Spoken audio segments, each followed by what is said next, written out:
Hey guys, good morning. Welcome back to our channel, The Eton Squad. My name is Eddie. So for today's video ay ang mga travel requirements para sa mga former Filipino during arrival or departure process to and from the Philippines para sa buwan ng Enero 2025.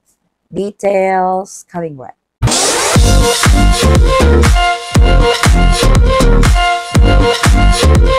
So, panibagong buwan, i-update natin ang mga travel requirements para sa mga former Filipino na pauwi ng Pilipinas or paalis man para sa buwan ng Enero. Nag-a-update tayo ng travel requirements monthly just in case may changes sa mga travel requirements, kung may dinagdag ba, may binawas ba. So, for this month, para sa kategoryang ito, former Filipinos, ito ang inyong mga travel requirements papunta man or paalis ng Pilipinas para sa buwang ito. Siyempre, ang pinakauna, ang inyong mga valid passport. As a former Filipino, kayo na po ay holder ng foreign passport. Nag-a-apply ang 6 months rule. So, napaka-importante na i-check ang inyong mga pasaporte bago pa man mag-book ng ticket para alam ninyo kung valid pa ba ito. Tingnan mo kung ang iyong pasaporte ay may 6 months pa or more na validity. Kasi kung less than 6 months na yan, nako kabayan, grounds for denied boarding yan. So, maigi talaga na i-check bago pa mag-book kasi may mga ilan-ilang message tayo na na-receive na Miss Adi. Babiyahe ako ng Pilipinas sa April, pero yung foreign passport ko mag-e-expire na sa August. So, less than 6 months na yun, kabayan. So, may time ka pang mag-renew, especially kung nakapag-book ka na ng ticket. I-renew mo na yan kasi hindi ka talaga pasasakyan ng eroplano. So, napaka-importante na valid ang inyong mga passport. Plane ticket. As a former Filipino, may mga perks tayo sa plane ticket. Madami na tayong na-prove that you can travel to the Philippines on a one-way ticket as a former Filipino. May mga ipapakita ka lang mga dokumento na nagpapatunay na ikaw ay isang former Filipino. Isa na dito ang inyong old Philippine passport. Alam ko may mga Philippine embassy or consulate na binubutasan or kinukuha yung mga Philippine passport, especially when you guys have naturalized. May mga iba naman, hindi ito kinukuha. Lalong-lalo na kung hindi pa expired yung pasaporte. Huwag nyo po yung walain or huwag nyo lang ipagwalang bahala kasi magagamit nyo yan. That's a lifesaver para makapag-avail ka ng balikbayan privilege. Ito ang 1-year visa upon arrival. Ang pangalawa is yung Philippine birth certificate. So, kung may Philippine birth certificate ka, mas maigi. So, either lang po hindi kailangan i-present nyo yung Philippine passport at birth certificate. Kung wala naman kayong Philippine birth certificate, pwede na po tayo mag-request online. So, hindi na mahirap yun. Or, yung balikbayan stamp. Kung pabalik-balik na kayo ng Pilipinas, andyan na yung balikbayan visa sa mga passport ninyo, enough proof na yun. Huwag nating sabihin just because sa country of birth is Philippines, automatic na yan, former Filipino, automatic bibigyan ka ng balikbayan visa. Hindi lahat na may Philippines sa country of birth sa kanilang mga pasaporte ay mga former Filipino. So, mas maigi talaga na mag-ready. May mga ibang immigration officer na automatic binibigay yung visa. May mga immigration officer naman na nanghihingi talaga ng proof. So, maging handa lang, be prepared when you travel to the Philippines as a former Filipino. Siyempre, yung e-travel required pa rin. Alam ko, ang daming may gustong mawala na ito. But unfortunately, it is part of the arrival process. So, as a former Filipino, required kang mag-register sa e-travel. Kung first time mong gumamit ng e-travel, kailangan mong mag-create ng account, kabayan. So, mag-create ka, then register. Sa account creation, pwede mo siyang gawin at any given time. It doesn't have to be within 3 days. Kasi yung registration lang yon. So, for example, yung biyahe mo sa May pa. Ngayon pa lang, pwede ka na mag-create ng e-travel account. By May, 3 days before you depart, mag-login ka, then mag-register sa e-travel. I highly recommend na mag-register kayo within the time frame given to you. Para hindi ka hassle, hindi ka ma-delay sa linya. Kasi may mga kababayan tayo nag-share na may mga kasabayan silang walang e-travel. Pinapaalis talaga sa linya. Most airlines will check your e-travel registration. At kung hindi naman nila chinek, kasi may mga iba nagagalit na, ay nako, nag-register ako pero hindi man lang pinansin ng airline. Ganito yan. Nakikita na kasi yan nila when they scan your passport. So pag scan, andun na nakikita sa system na nakapag-rehisto ka na. So kung hindi ka tinanong, it's actually a good thing. Pero may mga random din na kahit nakita na nila sa system na nakapag-rehisto ka, magtatanong at magtatanong pa rin. Just be prepared because this is part of your travel requirements and part of your arrival process into the Philippines. Kung paalis ka naman ng Pilipinas as a former Filipino, since you are a foreign passport holder, hindi na po ito required.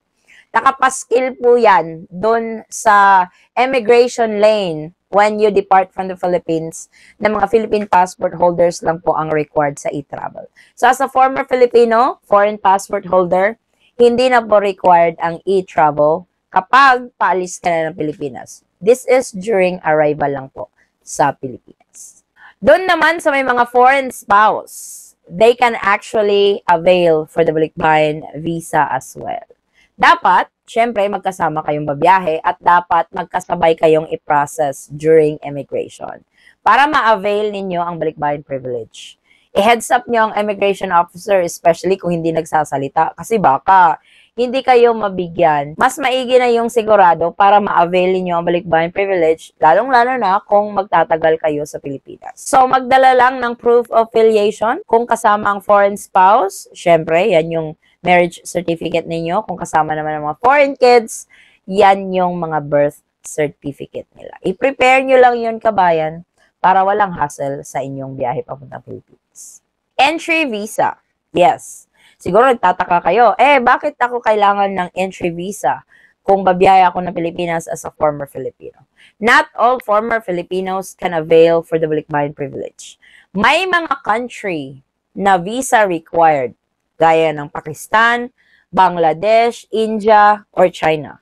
Kung naging citizen ka sa mga bansang yan, unfortunately, required kang mag-apply ng entry visa sa pinakamalapit na Philippine Consulate or embassy sa inyong area. Hindi gagana yung former Filipino ako, natural-born Filipino ako, nag-naturalize lang sa isang bansa. Unfortunately, kabayan, kasi ikaw ay national ng visa-required country, kailangan mo ng visa along with your family, yung spouse mo and kids. Kapag babiyahe ng Pilipinas, magre-require sila ng entry visa. Doon sa mga visa-free countries under Executive Order 408, wala po. Hindi po sila nagre-require ng visa gaya ng Amerika, Japan, Australia, United Kingdom. Hindi po required ang visa when you travel to the Philippines as a former Filipino. Bibigyan pa kamo kayo ng 1-year visa upon entry into the Philippines.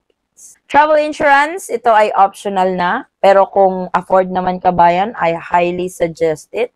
Kasi hindi mo naman alam yung emergency habang andito ka. Baka kailanganin mo. Kung kaya pa sa budget, pwede pang maisingit, bumili ng insurance. Siguraduhin lang na yung insurance na binibili ninyo, magagamit nyo sa Pilipinas. Kasi hindi naman lahat pwedeng gamitin overseas. Yung mga airline, nag-o-offer sila ng travel insurance. Gaya nga ng sabi ko, i-check nyo lang maigi para alam ninyo ang inyong coverage just in case of emergency dito sa Pilipinas. May mga ilan-ilang kabayan pa rin tayong nagtatanong about unvaccinated. Kasi yung iba, pinopostpone yung biyahe sa Pilipinas dahil nga baka mag-require daw sila ng RT-PCR test or antigen. Nako, matagal na po yung inalis. Na-lift na po ang protocol na yon. So, unvaccinated ka, pwede kang bumiyahe ng Philippines anytime freely. Hindi na nagre-require ng RT-PCR test or antigen. Kahit nga sa mga vaccinated, hindi na nila chine-check yung vaccination card or vaccination certificate. So, if you guys are still leery of going home to the Philippines because you are unvaccinated, please don't. Kasi wala na po ang requirement na yon. Sa travel tax naman for former Filipino, hindi ito required unless nagstay ka sa Pilipinas ng 1 year or more. Kung less than 1 year, kung nag 6 months ka lang, 8 months ka lang, hindi ka magbabayad ng travel tax. In case nagstay ka ng 2 years sa Philippines, doon magre-require. Ang travel tax is 1,620 pesos para sa economy class and 2,700 para sa mga first class seat. Pwede ka magbayad online or pwede din naman sa airport kasi may mga counters it. Exit clearance certificate, alam ko for foreign nationals who have stayed in the Philippines for 6 months or more, magre-require ng exit clearance certificate. You guys need to secure this.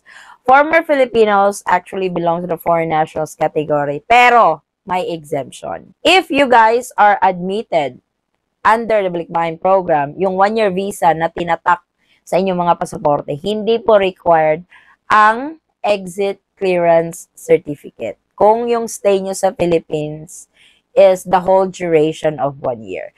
But, if you have extended some more, kasi after 1 year, pwede ka namang mag-extend, pero may bayad na yon. Ang pagkakaalam ko kasi, you must secure the Exit Clearance Certificate or ECC if you have stayed in the Philippines for 18 months. So, 1 year and a half yung stay mo. Pwede mo siyang i-process sa pinakamalapit na Bureau of Immigration sa mga area ninyo.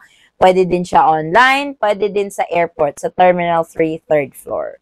Kung sakaling ipaprocess niyo siya sa Terminal 3, dapat mahaba-haba yung layover ninyo. Kasi baka busy sila, matagalan yung process. May enough time ka to process it para hindi mo ma-miss ang flight.